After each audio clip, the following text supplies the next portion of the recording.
जुनून, जुनून, जुनून, जुनून।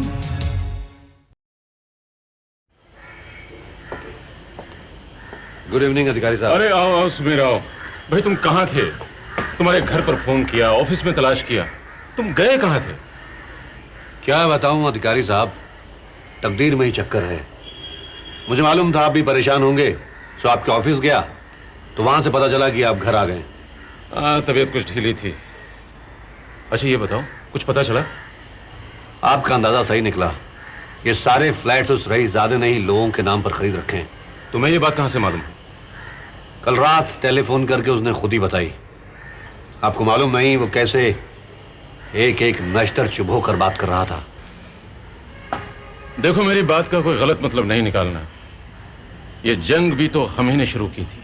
उस कातिल ने नहीं की। ये तो सीमेंट और गारे के मकान है अधिकारी साहब। उसने तो लोगों की जान लेकर हमें चुनौती दी थी। खैर इस मुद्दे पर तो हम कई बार बात कर चुके हैं। ये बताओ कि तुम्हें अब क्या करना है? बेचने दीजिए उसे, अपना घर भी नीलाम करने दीजिए, लेकिन मैं अपने सारे फ्लैट्स वैसे की वैसे ही रखूंगा। खैर वो तो बन गए, लेकिन जो बनने वाले, जिनके लिए तुमने मुख्तलिफ एजेंसियों से कर्जे ले रखे हैं, उनका क्या होगा? देखेंगे अधिकारी साहब, देखेंगे। अगर और कुछ नहीं हो सका तो मैं कम से कम कीमत पर अपने सारे फ्लैट्स बेचकर अपना काम जारी रखूंगा, लेकिन किसी भी हालत में राजवंश बिल्डर्स के बैनर को झुकने नहीं दूंगा।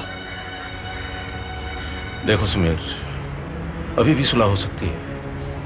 मैं आदित्य धनराज को बहुत अच्छी तरह जानता हूं। मैं उसे अपनी तरफ से समझा दूंगा, फिर वो अपने रास्ते पर और तुम अपने, और झगड़ा खत्म। नहीं अधिकारी साहब, आप मेरी इस जंग को अपने अंजाम तक पहुंच लेने दीजिए। तबाही होगी सुमेर, तबाही होगी। वो बड़ी असामी है इसलिए शायद बच जाएगा, लेकिन हम तो नहीं सुमेर, नहीं। Let's not be foolish. मैं फैसला कर चुका हूं अधिकारी साहब, अब मैं पीछे नहीं हटूंगा। आपको मालूम नहीं कैसे रीमा, बाबा और मां की रूहें मुझे तड़पाती हैं। अब देखना मैं कैसे उसे उसी की धार से खत्म कर डालूंगा। तो फिर मेरे पास क्यों है? आपको ये सब बताने के लिए। आपके बगैर मेरा और है ही कौन? वैसे क्या हम लोग उसे इस सारे मामले में कोर्ट में नहीं ले जा सकते? ले जाने में क्या है, ले जा तो सकते हैं, लेकिन इस मामले में उसे फ्रॉड साबित करना मुश्किल होगा। मैं फिर भी अपने दो एक दोस्तों से इस मामले में बात कर लूंगा। ठीक है, please let me know about it.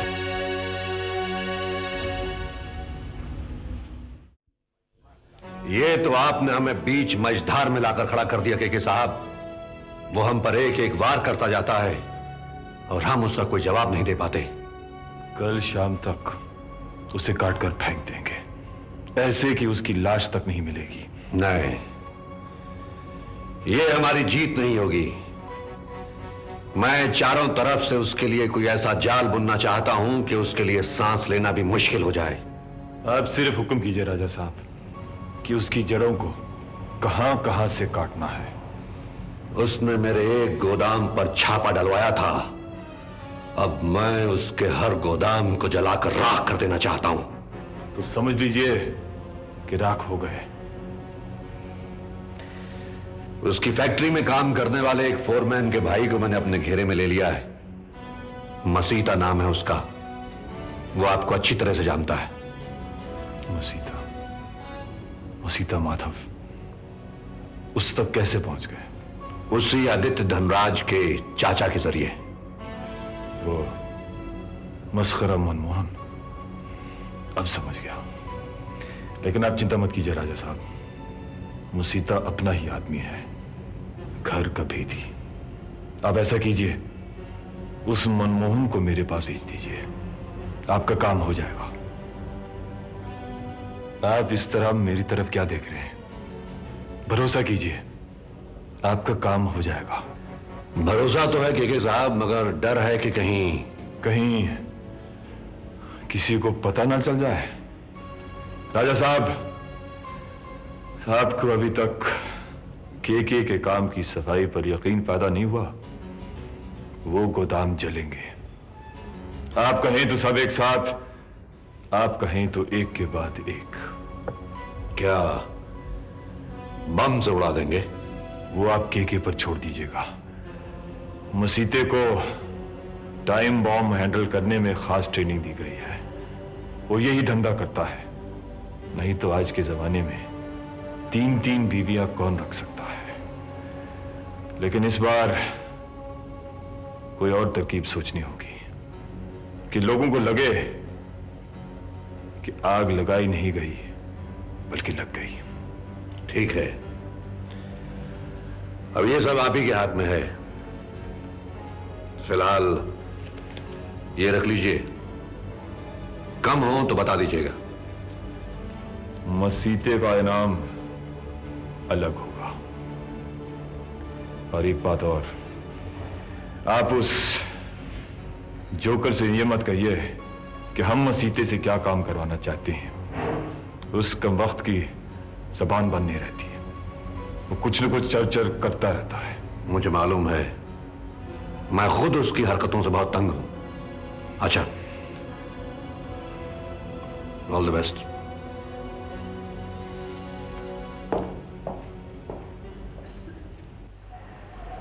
Vaishali, Vaishali,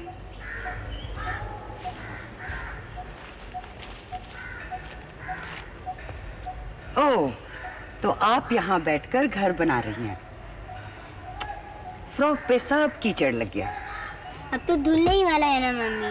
वो तो ठीक है बेटे, लेकिन ये मिट्टी के दाग बाद में साफ नहीं होते। अच्छा, ये किस तरह का घर बन रहा है? वहाँ बोर्डिंग के पीछे जो गांव है, वहाँ इसी तरह के छोटे छोटे घर है, बिल्कुल मिट्टी के। ये तो कुछ भी नहीं, विशाल ने तो वहाँ पूरा गांव बनाया है। बहुत अच्छे घर बनाता है वो। हाँ, कह रहा था उसके पापा भी घर बनाते हैं। विशाल बेटा, क्या बात है मम्मी, तुम यहाँ क्यों बैठी हो? सूरज डूब रहा है ना, उसे देख रही थी। सूरज तो कब का डूब गया।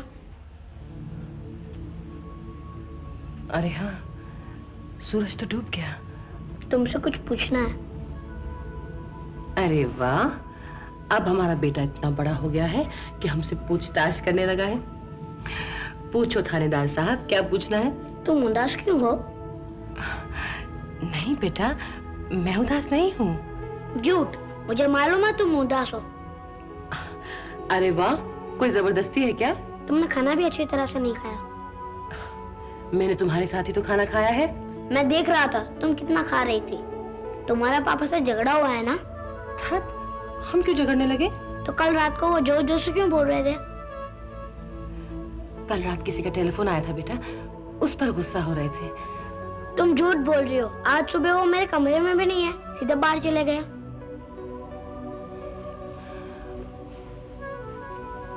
उन्हें बहुत काम रहता है बेटा, इसलिए। वो इतना काम क्यों करते हैं? मेरे साथ बात भी नहीं करते। मैं तो थोड़े दिन के लिए आया हूँ। थोड़े दिनों के बाद मैं तो बोर्डिंग चला जाऊंगा। ठीक है, आज जब पापा आएंगे ना तो मैं उन्हें डांटूंगी और कहूंगी जब तक विशाल यहाँ है वो काम कम करते हैं। ठीक है?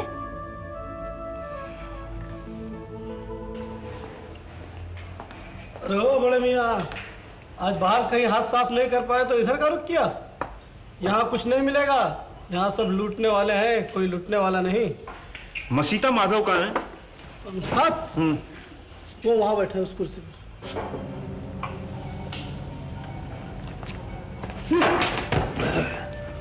संभल कर छोटे मालिक, संभल कर। तो बताओ क्या तय हुआ? तय हो गया, तुम ही उससे मिलने जाओगे। रात के ठीक 12 बजे वो तुम्हारा इंतजार करेगा।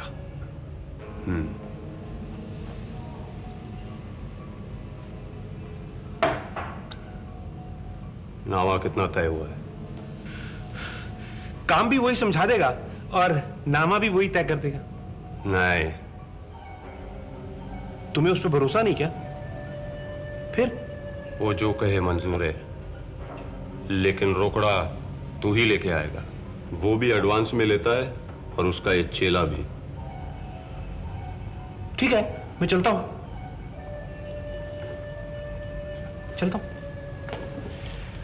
लेकिन ठीक 12 बजे। Okay done.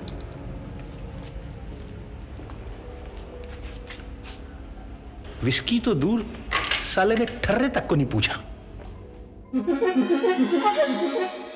अगले बुधवार एक नया मोड़ इंतजार कर रहा है, देखना मत भूलिए। जुनून, जुनून, जुनून, जुनून।